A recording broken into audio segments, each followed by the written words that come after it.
Subscribe करिए hi-fi study channel को, bell icon को प्रेस कीजिए लेटेस्ट वीडियो अपडेट सबसे पहले पाने के लिए।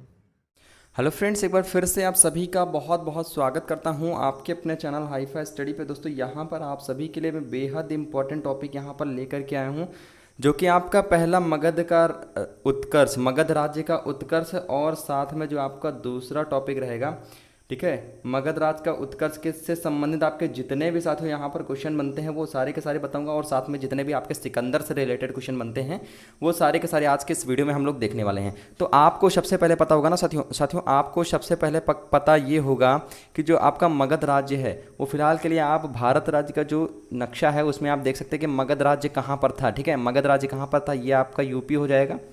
ठीक है, ये आपका यूपी हो जाएगा, और देन यहाँ पर बिहार, और बिहार का थोड़ा सा समझ लीजिए नीचे को, ये पूरा का पूरा जो लगता था हमारा बिहार सहित ये सब किस में लगता था, मगध राज्य में लगता था। ठीक है, मगध राज्य में लगता था, तो इस वजह से मैंने सोचा कि इसका आपको डायग्राम भी बता दिया जाए कहाँ पर लगता था, यानी आप लोग का क्लियर हो जाए। ठीक है, इस वजह से रखा मैंने इसको। अब यहाँ पर साथियों देख सकते हैं कि मगध के सबसे प्राचीन वंश के संस्थापक कौन थे, बृहद्रथ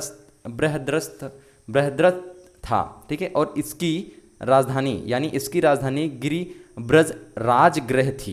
क्या थी, गिरिब्रज राजगृह जो थी इसकी बेसिकली राजधानी थी वो। ठीक है, अब यहाँ पर बात आती है, हमारा जो नेक्स्ट क्वेश्चन बनता है या नेक्स्ट हमारा जो टॉपिक बनता है वो बनता है कि हर्यक वंश का संस्थापक कौन था, बिंबसार, और मगध की गद्दी पर 544 ईसा पूर्व में बौद्ध ग्रंथों के अनुसार बैठा था। वह बौद्ध ग्रंथ का अनुयायी भी था। तो यहाँ पर आप लोग देख सकते हैं ये कौन है, ये हैं बिंबसार, और 544 बीसी से 492 बीसी तक। ठीक है, 544 से और 492 बीसी तक जो इसका था वो शासनकाल चला था। ठीक है, अब यहाँ पर आता है कि बिंबसार ने बृहदत्त को हराकर अंगराज्य को मगध में मिला लिया था। किस में मिला लिया था, मगध में मिला लिया था। और बिंबसार ने राजगृह का निर्माण कर उसे अपनी राजधानी बनाया।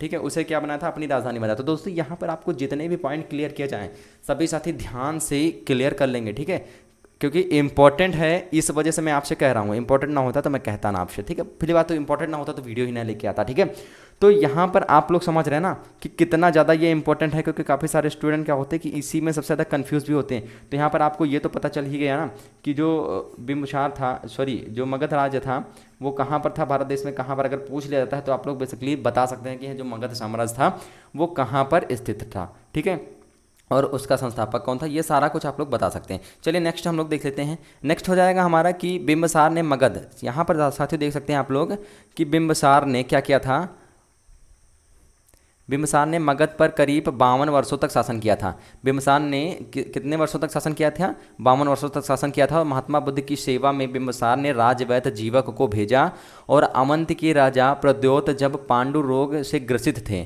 उस समय बिंबसार ने जीवक को उनकी सेवा शुश्रूषा के लिए भेजा था। ठीक है, और बिंबसार ने वैवाहिक संबंध स्थापित कर अपने साम्राज्य का विस्तार किया, और इसने कौशल नरेश प्रसेनजित की बहन महाकौशला से वैशाली के चेटक की पुत्री चेलना से तथा मध्य देश, यानी आधुनिक जो पंजाब है इस टाइम, मध्य प्रदेश की अगर बात कर लेते तो यहाँ पर आधुनिक पंजाब है इस टाइम, की राजकुमारी क्षेमा से शादी की थी। इन्होंने शादी की थी 3 स्त्रियों के साथ। अब यहाँ पर बात आती है कि बिंबसार की जो हत्या की थी उस किसने की थी, तो बिंबसार की हत्या की थी उसके पुत्र अजातशत्रु ने। और अजातशत्रु का ये फोटो आप लोग देख सकते हैं, अजातशत्रु का। ठीक है, ये कौन है, अजातशत्रु भाई साहब हैं। ठीक है, इन्होंने हत्या कर दी थी किसकी, बिंबसार की। उसके पुत्र ने ही उसकी हत्या कर दी थी। तो ये आप लोग देख सकते हैं जो हाथी पे बैठा हुआ चित्र है, ये जो बैठे हुए हैं भाई साहब, ये कौन है, ये अजातशत्रु ही हैं। ठीक है, अजातशत्रु ही हैं, इन्होंने ही हत्या की थी बिंबसार की। अब यहाँ पर बिंबसार हत्या कर दी, और वह 493 में ईस्वी पूर्व में मगध की राजगद्दी पर बैठ गया। अजातशत्रु का उपनाम कुड़िक था। अजातशत्रु का जो उपनाम था वो क्या था साथियों, कुड़िक था। ठीक है, क्या नाम था, कुड़िक था। चलिए नेक्स्ट हम लोग देख लेते हैं। नेक्स्ट यहाँ पर बात आती है साथियों, यहाँ पर वेरी वेरी मोस्ट इंपॉर्टेंट, यहाँ पर हमारे टॉपिक कुछ आते हैं कि टॉपिक हमारे ये आते हैं कि अजातशत्रु ने 32 वर्ष तक मगध पर शासन किया था।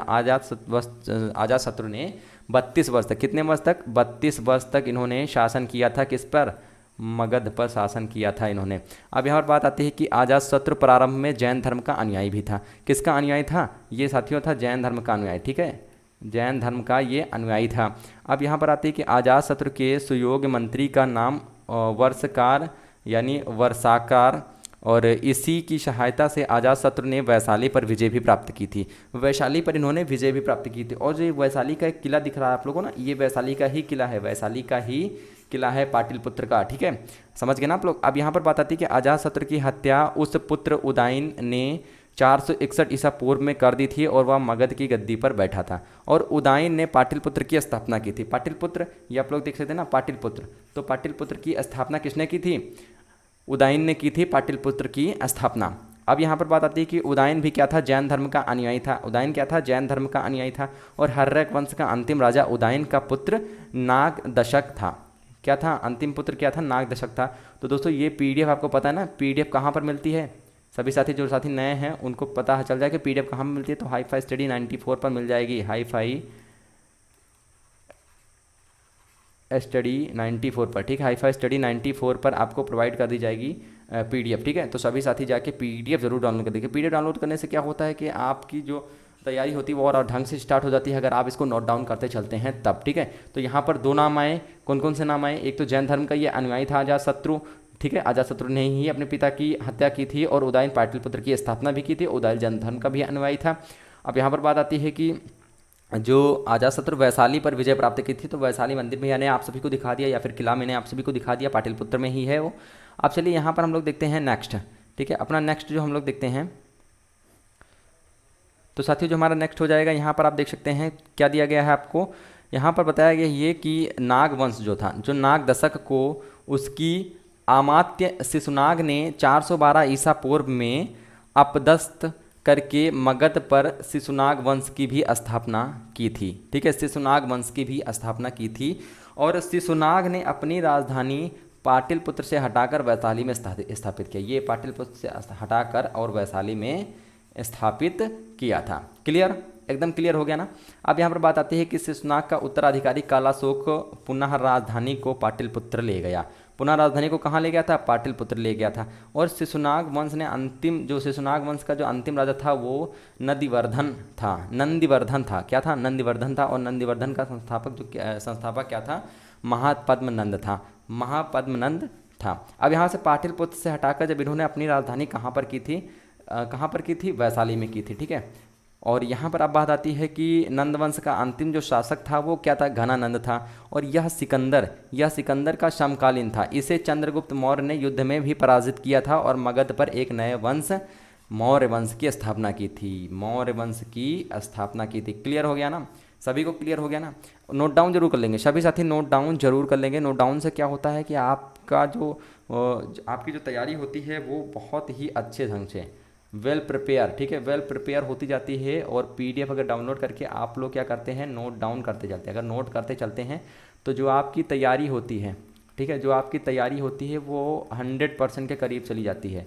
किसके करीब चली जाती है? 100% के करीब चली जाती है। और जिससे आपके एग्ज़ाम जो है उस टाइम में आपकी कोई भी प्रॉब्लम नहीं होती है, ठीक है, कोई भी प्रॉब्लम नहीं होती है अगर आप नोट डाउन करते चलते हैं। तो एग्ज़ाम के टाइम क्या होता है कि बेसिकली काफ़ी सारे स्टूडेंट यही ढूंढने में पड़ जाते हैं कि भाई कहाँ से पढ़ें, और उनका जो एग्ज़ाम का टाइम होता है वो बेसिकली जाता है निकल। तो इसी वजह से मैं आप सभी से कहता हूँ कि आप अगर पहले से ही नोट डाउन करते चलेंगे तो आपको बेसिकली इसी एग्ज़ाम में नहीं, आपके टेट सीटेट में भी फ़ायदा होगा। इससे टेट सीटेट में भी फ़ायदा होगा। क्यों फ़ायदा होगा? क्योंकि आपकी जो नोट्स होंगे वो बेसिकली रखे होंगे, सिर्फ आपको पढ़ना ही होगा, बस पढ़ना ही होगा, नोट नहीं करना होगा। क्योंकि नोट करने में काफ़ी सारा टाइम निकल जाता है, तो वो अगर आप इधर ही नोट कर लेते हो तब आपको आगे फ़ायदा मिलेगा। तब आपको कहाँ मिलेगा? आगे फ़ायदा मिलेगा। मैं आपको बता दूँ, मैंने क्लास 5th से लेकर के अभी तक जितने भी नोट्स मैंने बनाए थे सारे के सारे रखे हुए हैं मैंने संभाल के, ठीक है, संभाल के मैंने रखे हुए हैं।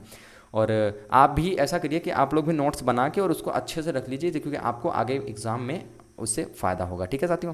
तो चलिए नेक्स्ट यहाँ पर हम लोग देखते हैं, अगला हम लोग यहाँ पर देखते हैं साथियों, ठीक है, अगला यहाँ पर हम देखते हैं सिकंदर। क्लियर? यहाँ पर अब यहाँ से हमारा बात आती है सिकंदर की। तो सिकंदर क्या था? अब यहाँ से सिकंदर जो हमारा था, अब यहाँ से हम लोग देखेंगे क्या, सिकंदर हम लोग अपना पार्ट देखेंगे पूरा का पूरा। तो सिकंदर में क्या था, सिकंदर का जन्म कब हुआ था, 356 ईसा पूर्व में हुआ था। कब हुआ था, 356 ईसा पूर्व में हुआ था। और सिकंदर के पिता का नाम क्या था, फिलिप था।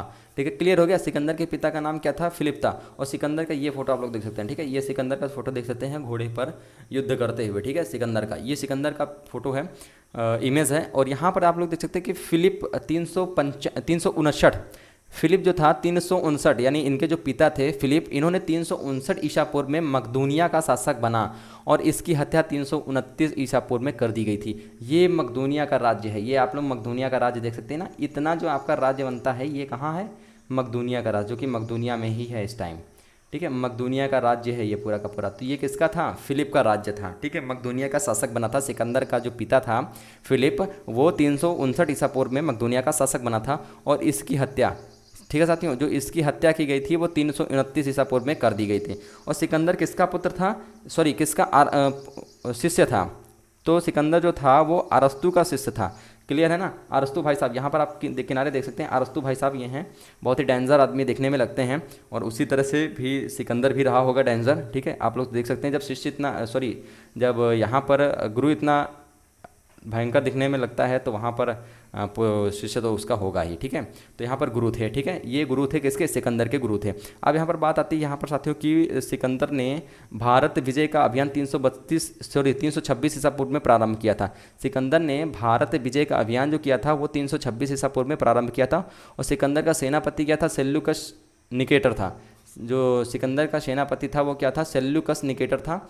और यहाँ से भी काफ़ी सारे क्वेश्चन आपके बनते हैं, जो कि मैंने मॉक टेस्ट में भी आप सभी को कराया था। जो फर्स्ट सेमेस्टर का मैंने मॉक टेस्ट करवाया था उसमें भी आपको देखने को मिला था कि सिकंदर का सेनापति कौन था, तो सेल्यूकस निकेटर था। ठीक है, तो यहाँ पर आप लोग देख सकते हैं कि सिकंदर का जन्म कब हुआ था, 326 ईसा पूर्व में हुआ था। और सिकंदर के पिता का नाम क्या था, फिलिप था। और फिलिप 359 ईसा पूर्व में मकदूनिया का शासक बना और इसकी हत्या 329 ईसा पूर्व में कर दी गई थी।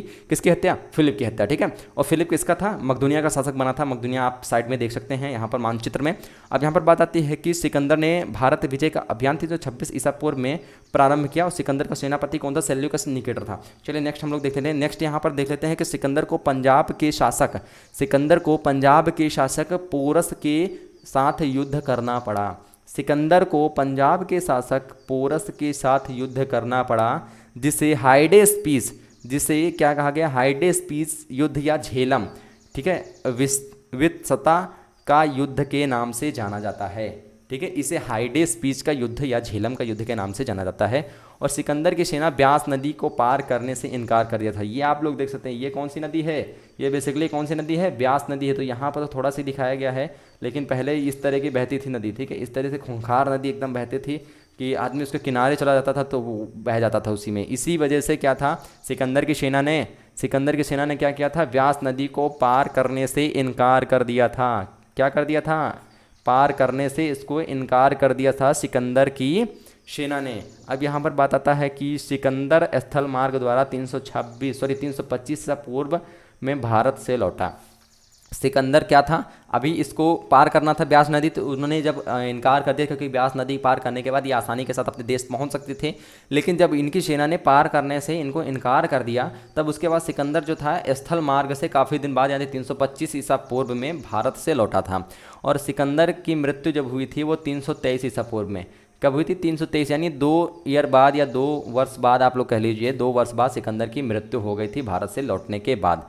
और पूर्व बेबीलोन में 33 वर्ष की अवस्था में ही हो गई थी। इनकी मृत्यु कब हुई थी, 33 वर्ष की अवस्था में बेबीलोन में हो गई थी। अब यहाँ पर बात आती है कि सिकंदर का जल सेनापति था, निर्याकस था। ठीक है, अगर सिकंदर के जल सेनापति की बात कर लेते हैं यहाँ पर, तो कौन था, निर्याकस था। ठीक है, तो दोस्तों ये थे आप सभी के आज के क्वेश्चन जो सिकंदर से रिलेटेड बनते हैं और मगध राज्य से रिलेटेड जो आपके बनते हैं। ठीक है, तो आशा करते हैं ये आपको बहुत ही ज़्यादा इंटरेस्टिंग लगा होगा और बहुत ही ज़्यादा आप समझ में आया होगा। और इसको अगर नोट डाउन कर लेते हैं तो 4 चांद लगा देंगे आप अपने आप में।